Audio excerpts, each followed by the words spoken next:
그 괴로움을 토로하면서 예수님을 향해서 탄식하며 말하는 거예요. 당신은 도대체 누구요? 그러니까 니고데모의 세계관에서는 예수님을 이해하려고 해도 이해할 수가 없었던 것입니다.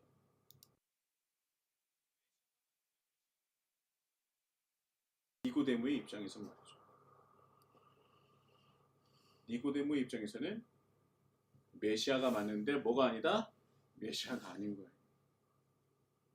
참 재미있는 말이죠. 바리새인에게 있어서요, 성전은 신성 불가침의 영역이었습니다. 절대 건드려서도 안 되고 함부로 입에 올려서도 안 되는 절대적인 가치였어요. 성전이 말이죠. 하물며 메시아임에도 말이죠.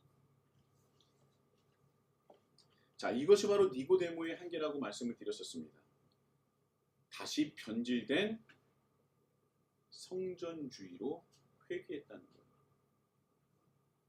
바리새인이라는 부류 자체가 성전을 중시하고 귀하게도 여기지만 그보다 하나님의 말씀에 더 집중했었던 사람 아닙니까? 하나님의 말씀으로 돌아가야 된다. 하나님의 말씀을 더 잘 알고 순종해야 무너진 다윗의 장막을 하나님께서 다시 세워주실 것이다. 지난날 조상들의 신앙을 되돌아보니 하나님의 말씀은 무시한 채 자신의 삶은 우상 숭배와 세상의 가치를 따라서 완전히 신앙이 무너졌음에도 불구하고 성전에서 드리는 제사는 잘 드렸어요. 더욱더 화려했고 더욱더 많은 제물들을 하나님께 바쳤습니다. 절기에 모든 에너지를 다 쏟았어요. 그리고 나서 자신은 하나님을 잘 믿고 있다. 우리는 하나님을 잘 섬기고 있는 것이다 라고 생각하지 않았습니까? 그래서 그 지난날 일들의 그 조상들의 잘못된 신앙을 다시 바로잡고자 바리새인들이 이런 신앙을 우리는 버려야 한다. 성전뿐만이 아닌 우리의 삶 속에서도 하나님 말씀대로 살아가야 하는 것이 중요하다. 그래서 성전에만 집중했었던 무늬만 있었던 신앙이 아니라 그 신앙을 삶의 영역에까지도 확장시킨 그리고 신앙을 온전히 회복시킨 부류가 바리새인이었어요. 그런데 그들이 변하기 시작했다고 했죠? 신앙을 삶의 모든 영역으로 확장시켰던 그들이 점차 높은 자리에 위치하게 되고 세력과 권력화되면서 다시 변질된 성전주의로 회귀하게 됩니다. 왜 그랬다고 했어요? 통제하기 위해서. 자신들이 가지고 있었던 권력과 힘을 정당화하고 유지하기 위해서 강력한 통제의 수단이 필요한데 바로 성전주의가 안성맞춤이었던 겁니다. 성전을 최고의 가치로 놓고 그리고 그 성전을 독점하며 자신들의 권위와 권력이 계속 유지될 수 있는 것이죠. 또한 삶의 영역으로까지 확장시켰던 신앙은 오히려 그들이 만든 구전율로 사람들을 정죄하고 급을 나누는 비판의 도구로 전락하게 만들었습니다. 일반 사람들은요, 구전율을 지킬래야 지킬 수 없는 상황 속에서 스스로 자신을 탓하며 자신의 부족함을 말하며 자신의 연약함과 자신의 능력 없음을 탓하며 스스로 낮출 수밖에 없는 그런 사회를 만들었던 겁니다.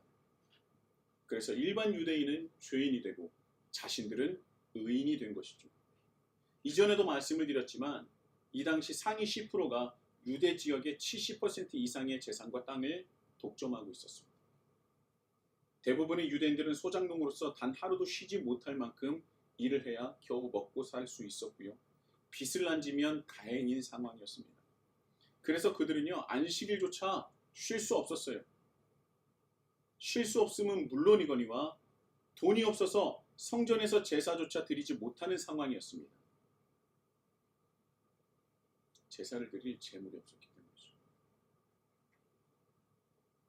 이런 상황이다 보니 예수님께서도 성전 청결을 하실 때 양이나 소는 다 내쫓으시고 돈 바꾸는 사람들까지도 다 뒤집어 엎으셨지만 가난하고 힘없는 이들을 위한 비둘기 파는 사람들에게는 그저 이곳에서 나가라 하면서 타이르듯이 말씀하시지 않았습니까? 자, 이런 상황 안에서 니고데모는 바리새인으로서 성장했던 거예요.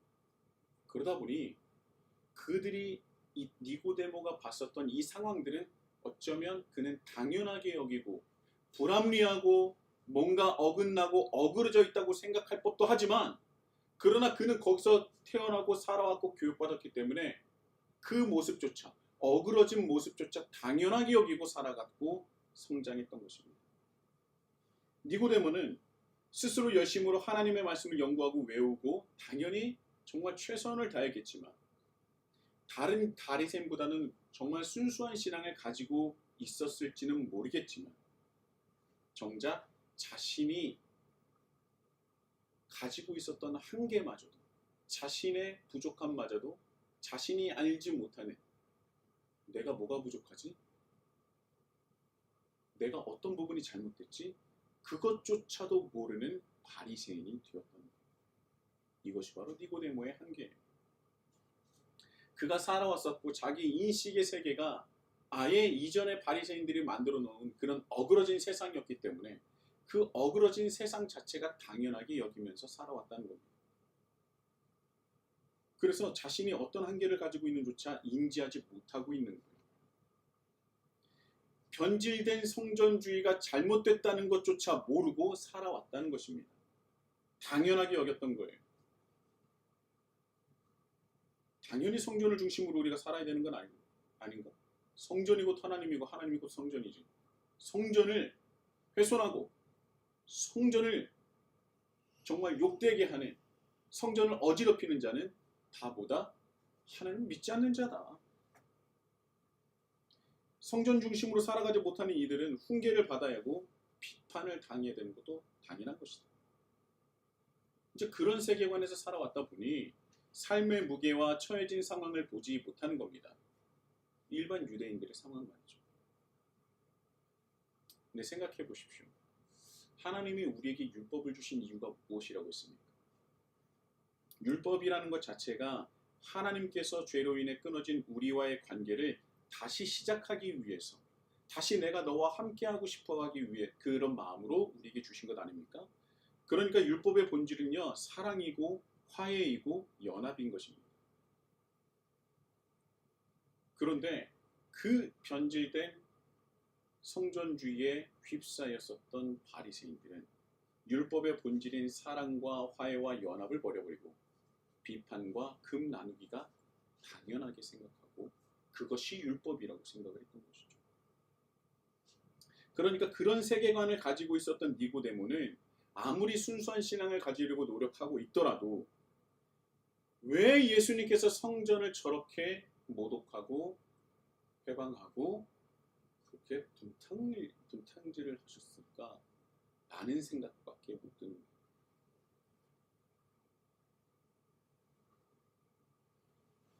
왜 예수님이 왜 그러셨을까? 왜 재물을 다, 그 소와 양들을 다 내보내셨을까? 왜 성전세를 바꾸는 저들의 상을 다 뒤집어 부셨을까? 그거를 생각 못합니다.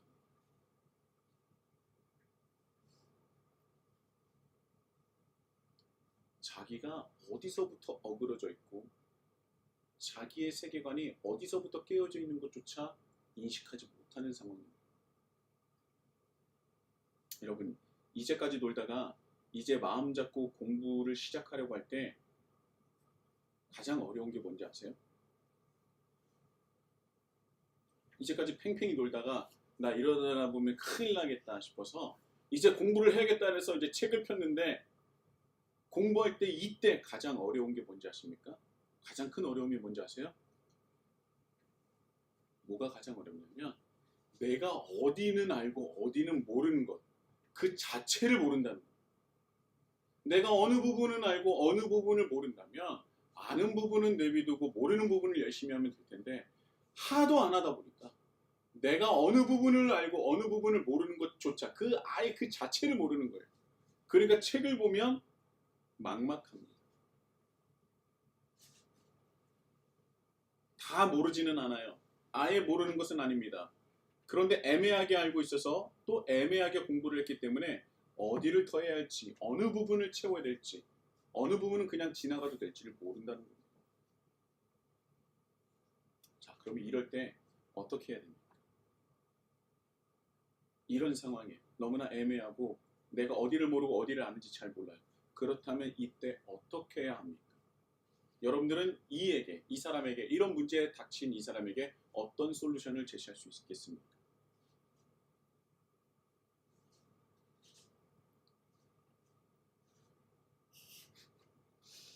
다시 처음으로 돌아가는 수밖에 없어요. 시간이 걸리더라도 다시 처음으로 돌아가서 차근차근 한 걸음 한 걸음 나아갈 수밖에 없습니다. 그러다가 나 아는 부분이 나오면 그냥 넘어가는 것이 아니라 내가 제대로 알고 있는지를 다시 확인하고 넘어가야 합니다. 여러분, 처음으로 돌아가요. 다시 즉 본질로 돌아가야 한다는 것입니다. 내가 이제까지 정말 달려왔습니다. 열심히 달려왔어요. 그런데 어느샌가 내가 직선으로 달리는 줄 알았는데 어느샌가 내가 조금씩 휘어지더니 나중에는 너무나 그 격차가 커진 겁니다. 이때 어떻게 되느냐? 내가 휘어진 부분부터 다시 직선으로 가야지. 왠지 아십니까? 어디서부터 휘었는지를 모르기 때문에 그렇습니다. 그래서 시간이 걸리더라도 다시 처음으로 돌아가야 하는 것이죠. 우리의 신앙을 한번 되돌아보길 원합니다. 우리의 신앙은 어떻습니까? 온전한 길로 시작하여 온전한 길로 가고 있습니까? 정말 우리의 신앙은 성전만을 향하는 것이 아니라 우리의 삶의 모든 영역에까지 확장되고 있습니까? 확장되어 있습니까? 그저 예배만 드리면 된다. 교회에서 봉사만 하면 된다. 조금 더 나아간다면 헌금 생활까지 하면 된다. 이 정도로 신앙생활을 생각하시는 것은 아닙니까? 제가 이렇게 말하면 그럼 그거보다 뭘 더 해야 됩니까? 라고 물어보시는 분들이 대부분일 거예요. 저도 포함되지만 우리 한국교회 현실이 암담합니다. 출산율이 떨어져서 교회 학교 우리 아이들 수가 줄어드는 것도 있겠지만 교회 학교의 수가 줄어드는 속도는요, 출산율이 줄어드는 것보다 그 속도가 훨씬 더 빠릅니다. 그러니까 출산율만의 문제가 아니라는 것입니다. 그런데요, 그런 상황을 목도하고 있으면서도 스스로 눈을 가리고 귀를 막고 있어요. 변하지 않고 있습니다. 그런데요, 막상 변하려고 하잖아요. 막상 뭔가 회복하려고 노력하잖아요. 그런데 막막해요. 왜요? 어디서부터 잘못된지 모르고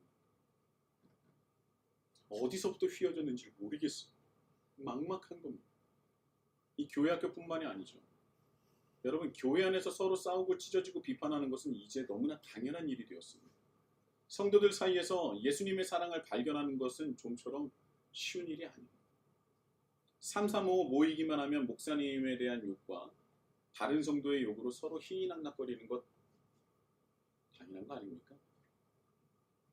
그러면서 웃자고 살고 있잖아요. 근데 정말 그런 모임 속에 우리 예수님을 초대할 수 있겠습니까? 당연은 어떻습니까? 하나님이 보시기에 한 줌도 안 되는 예산이나 인사권을 가지고 서로 줄다리게 하지 않습니까? 정말 여러분들이 행하는 그 당회 속에 예수님을 초대하실 수 있겠습니까? 소금이 그 맛을 잃으면 길가에 버려져 밟히게 될 뿐입니다. 교회도 마찬가지예요. 교회가 그 본질을 잊으면 그저 돌덩이 건물에 지나지 않습니다. 본질로 돌아가야 돼요. 어디서부터 잘못되는지 모르겠다면 처음으로 돌아가십시오. 내 모든 직분, 내 모든 봉사의 자, 이 모든 걸 다 내려놓으세요. 처음으로 하나님께 돌아가십시오. 어느 교회입니다. 제가 이와 비슷한 얘기를 제가 사랑하는 어떤 목사님에게 이 말을 들었는데 제가 다른 분에게도 이 비슷한 말을 들어서 참 공감이 됐었어요. 어느 교회 일인데요. 건물 밖에 교회 이름이 잘 안 보인다는 말이 있어서 그 교회의 어떤 그 로고와 심볼이나 이런 그 교회 이름 간판을 교체하기로 했습니다. 그런데 여기서 문제가 시작됩니다. 자, 첫 번째 문제에 봉착했던 것이 무엇이냐? 그러면 이전에 있었던 교회 로고와 심볼과 그 간판은 어떻게 할 것이냐? 그것을 없애고 그 자리에 넣을 것이냐? 아니면 그것을 그대로 놔두고 좋은 자리에 또 간판을, 교회 로고나 심볼이나 그 간판을 다시 새로 추가할 것이냐? 이거 가지고 싸웠어요. 몇 주를 이거 가지고 싸웠습니다. 결론이 안 났어요. 그래서 우여곡절 끝에 수주 지난 다음에 겨우 결론에 이르러서 하나를 추가하는 것으로 결정을 했답니다. 자, 이렇게 해서 이 난관이 끝났어요. 근데 이것이 끝이 아닙니다. 두 번째 문제가 나왔어요. 그렇다면 색상은 어떻게 할 것이냐? 이전에 있던 것과 다르게 하면 이상하지 않겠느냐와 다른 곳에 설치하면 색이 달라도 상관없다라는 부류가 아직도 많이 계십니다. 이 문제로 수주 동안 싸웠습니다. 결론이 나지 않아요. 그래서 수개월이 지났어요. 그래서 색이 뭐가 중요하냐? 그래서 색이 결정이 됐습니다. 근데 문제가 끝이 났습니까? 끝이 나지 않았어요. 그렇다면 이걸 어디에다 설치해야 되느냐? 여기냐 저기냐 여기냐 결론이 나지 않습니다. 그리고 서로 싸우다 지쳐서 목사님께, 담임 목사님께 결정권을 넘겼습니다. 그런데 목사님이 갑자기 당황해하면서 이 일에 관여를 하지 않겠다고 손을 털고 나왔어요. 왜요? 이 일을 시작한 것이 자신이 아니기 때문에 이거 잘못 결정했다가 이거 잘못됐다고 말 나오면 자기에게 모든 것이 덮여질 수도 있으니까 저는 여기서 괜찮습니다. 저는 장로님들의 뜻에 따르겠습니다. 하고 그 자리에 뜨셨어요. 그래서 그 결정권을 다시 장로님들에게 드렸고 또다시 전쟁이 시작되었습니다. 그런데요, 이 거대한 변수가 시작됐어요. 거대한 변수가 생겼습니다. 뭐냐? 그 교회 간판이 완성이 됐다고 업체에서 연락이 온 겁니다. 그래서 오늘 출발하니까 어디에 달아야 될지 알려주십시오가 된 거예요. 그래서 당황한 나머지 서로 양보하기 시작합니다. 자신이 없어졌어요. 그래서 그 업체에게 가장 좋은 곳으로 선택해서 달아달라고 했다고 합니다. 그래서 그 업체가 어디에 달았을까요? 어디에 달았을까요? 자기가 작업하기 가장 쉬운 곳에 달았습니다. 나중에 보니까 황당한 거예요. 왜냐하면 밖에서도 잘 보이지도 않고 낮게 설치가 된 거예요. 웃깁니까? 어처구니가 없죠. 처음에 왜 교회 이름을 간판을 교체하고 한 것입니까? 밖에서 잘 보이지 않아 더 잘 보이게 하려고 한 거예요. 그런데 설치된 곳은 밖에서는 아예 보이지도 않고 낮게 설치된 겁니다. 안에서만 보여요. 교회 내부에 들어와서야 보여요. 외부에서 볼 때는 아무것도 변한 것이 없습니다. 그들이 그동안 했었던 것은 무엇이냐면 일단 헌금을 쓴 것이고요. 두 번째는 서로에 대한 감정만, 안 좋은 감정만 쌓인 겁니다. 그리고 결과물은 황당하게 그지없죠. 본질이 아닌 다른 것에 집착을 하면요, 어그러지고 휘어진 결과를 받을 수밖에 없습니다. 수많은 교회가 상처를 받고 찢어지는 이유는 본질에서 벗어났기 때문에 그래요. 그리고 그것을 고치려고 하자 막막합니다. 그래서 이들이 이때까지 갔었던 그 길을 계속하고 있는 겁니다. 여러분, 한국교회 현실이 문제가 있다는 것 동의하지 않는 사람이 있습니까? 없어요. 다 문제라고 알고 있습니다. 그런데 변화합니까? 변화하지 않아요. 1980년부터 1990년대 이를 때 그때 한국 기독교가 무너지고 있다는 그 문제의식 속에서 수많은 신학생들이 다시금 우리가 회복해야 된다라고 했는데 50년이 지난 지금도 변한 것이 40년이 지난 지금도 변한 것이 없습니다. 그냥 똑같은 길을 걸어가고 있어요. 왜요? 처음으로 돌아가지 않아서 그렇습니다. 말씀으로 돌아가지 않았기 때문입니다. 세상에 하나님의 백성으로 하나님 나라를 확장하기 위해서 치열하게 나를 부인하고 십자가를 지고 살아간다면요, 교회에서 싸울 일이 없어요. 힘들어 죽겠는데 어떻게 싸웁니까? 에너지도 없습니다. 그냥 밖에서 탈탈 털리고 와서 정말 죽을 것 같은 몸을 이끌고 그 죽을 것 같은 몸과 영을 되살리기 위해서 교회에 왔는데 교회에서 싸울 힘이 어디 있습니까? 내가 더 사랑해야 되고 연합하고 화해해야 일어날 수 있는 거죠.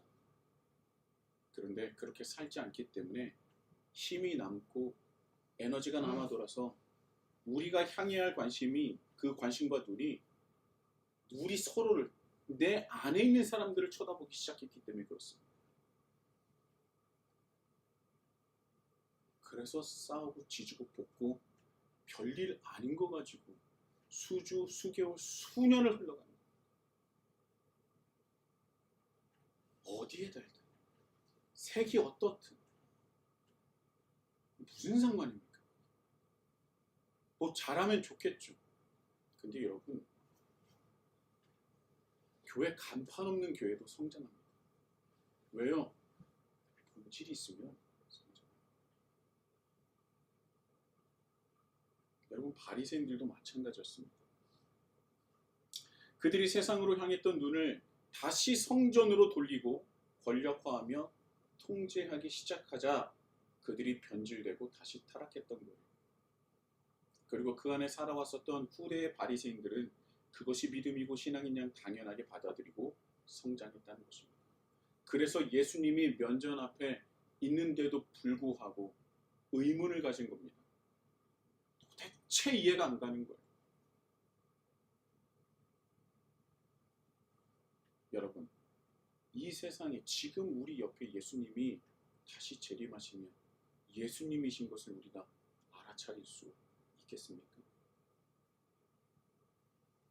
예수님이 오셔서 지금 여러분들이 예배드리는 그 교회를 다 뒤집어 엎고 다 무너뜨리고 훼손하고 망가뜨리면 여러분들 뭐라고 하시겠습니까? 아, 정말 예수님이시구나. 우리 약속하신 예수님이시구나. 그러시겠습니까?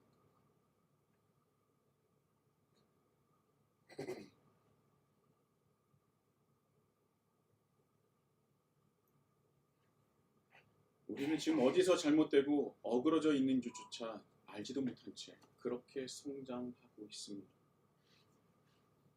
그것이 바로 니고데모이고 바로 지금 예배를 드리고 있는 우리와 우리의 자녀 아니겠습니까? 지금 우리는 성도들과 그리고 그 자녀들에게 무엇을 가르치고 무엇을 공급해주고 있습니까? 복음입니까? 믿음입니까? 하나님의 말씀입니까? 무엇입니까? 여러분, 우리의 잘못된 신앙관과 세계관이 있다면 우리는 그것을 부셔버리고 다시 하나님의 말씀 처음으로 돌아가요. 일주일에 몇 번 예배를 드리는 것이 신앙이 아닙니다. 우리는 세상 속에서 세상 속으로 파송받은 존재들이에요. 세상의 한복판에서 하나님의 통치를 받고 하나님의 뜻대로 살아가며 하나님이 살아계심을, 하나님께서 이 세상의 주인이심을 우리가 스스로 증명하며 살아가야 되는 존재. 그것이 그리스도인이고 그것이 신앙의 본질입니다. 그것을 행하기 위해서 우리는 다시 하나님의 말씀으로 돌아가야 된다는 것이죠. 우리는 이것을 우리 자녀들에게 가르쳐야 하지 않겠습니까? 어쩌면 우리가 이 시대의 니고데모였는지도 모르겠습니다.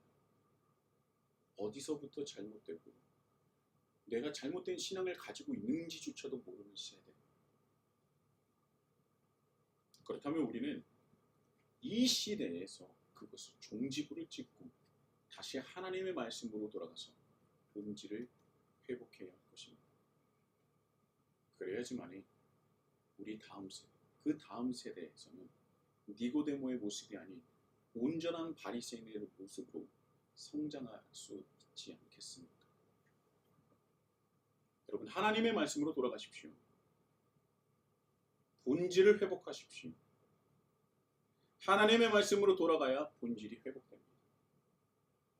하나님의 말씀을 배우기 위하여 회복하기 위하여 끊임없이 노력하십시오.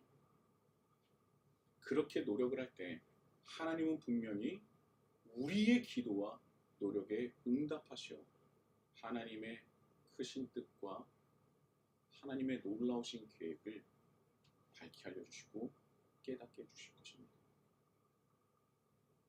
본질을 회복하여 하나님 나라를 확장하시는 데 동참하시는 그 최고의 은혜를 누리시는 저와 여러분, 우리 히즐라이프 처치가 되시길 예수님의 이름으로 축복합니다.